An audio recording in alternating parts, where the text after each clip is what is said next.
কোটা আন্দোলনের প্রভাবে এবার তলানিতে গিয়ে ঠেকেছে রেমিট্যান্স। চলতি ২০২৪-২৫ অর্থবছরের প্রথম মাস জুলাইয়ের ২৭ দিনে ব্যাংকিং চ্যানেলে $১৫৬ কোটি ৭৫ লাখ রেমিট্যান্স পাঠিয়েছেন প্রবাসীরা।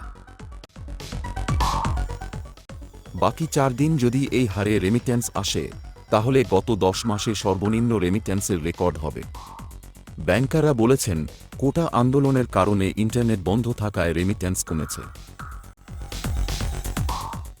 অর্থনীতিবিদরা আশঙ্কা করছেন, রেমিট্যান্স শাটডাউন নামের যে আন্দোলন প্রবাসীরা শুরু করেছেন, এটা তার ফল।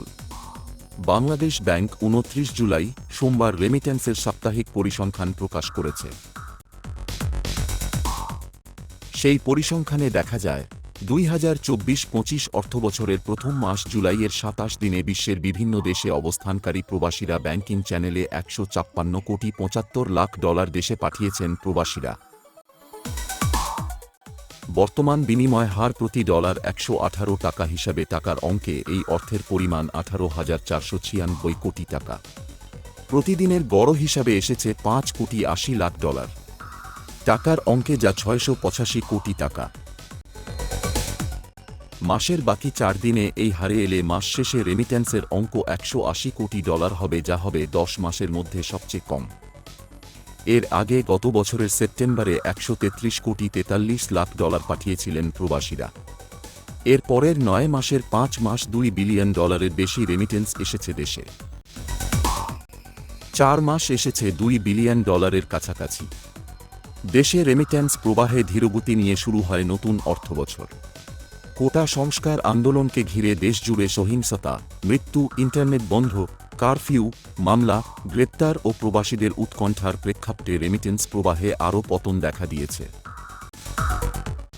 তবে আগের মাস জুনে এই সূচকে উল্লম্ফন দেখা গিয়েছিল। তবে অর্থনীতিবিদরা আশঙ্কা করছেন, শুধু ইন্টারনেট বন্ধ থাকার কারণে রেমিট্যান্স কমেনি। এর পেছনে রয়েছে প্রবাসীদের রেমিট্যান্স শাটডাউন আন্দোলন। কোটা আন্দোলনকারী ছাত্রদের সঙ্গে একাত্মতা প্রকাশ করে প্রবাসীরা ব্যাংকিং চ্যানেলে রেমিট্যান্স পাঠানো বন্ধ রেখেছে। তাই রেমিট্যান্স কমেছে। অর্থনীতিবিদদের এই আশঙ্কার সত্যতা দেখা যায় প্রবাসীদের বিভিন্ন ফেসবুক গ্রুপে। সেসব গ্রুপগুলোতে তারা ব্যাংকিং চ্যানেলে রেমিট্যান্স না পাঠিয়ে হুন্ডির মাধ্যমে পাঠানোর জন্য সব প্রবাসীদের উৎসাহিত করছেন। কেউ কেউ আগামী কয়েক মাস কোনো রেমিট্যান্স না পাঠানোরও সিদ্ধ। বর্তমান রাজনৈতিক পরিস্থিতির কারণে রেমিট্যান্স কমেছে এমনটা আশঙ্কা করছেন পলিসি রিসার্চ ইনস্টিটিউটের নির্বাহী পরিচালক ডক্টর আহসান এইচ মনসুর। তিনি সংবাদকে বলেন, যে কোনো দেশে রাজনৈতিক পরিস্থিতি খারাপ হলে অর্থ পাচারকারীরা সুযোগ। এর ফলে দেখা যাবে, প্রবাসীরা অর্থ পাঠাবে, তার আত্মীয় স্বজন টাকা পাবে, কিন্তু দেশে ডলার আসবে না। এই কার্যক্রম অর্থনীতির জন্য খারাপ ফল বয়ে আনবে।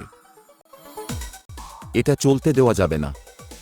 সরকারের উচিত, যেভাবেই হোক দেশের অবস্থা স্থিতিশীল করা। আন্ত নিয়েছেন।